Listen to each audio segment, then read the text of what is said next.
না না, আরে সে না, আরে আপনি জাননি দল চালতে যারা নেই তবে কি হবে? তাহলে আর বলার দরকার নেই, ওরা বলার দরকার নেই।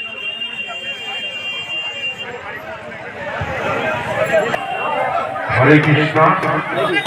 ভক্তবৃন্দ, আপনাদেরকে অসংখ্য ধন্যবাদ এবং প্রণাম জানাচ্ছি যে আপনারা অনেক ধৈর্য সহকারে ভগবানের নাম কীর্তন শুনছেন, যারা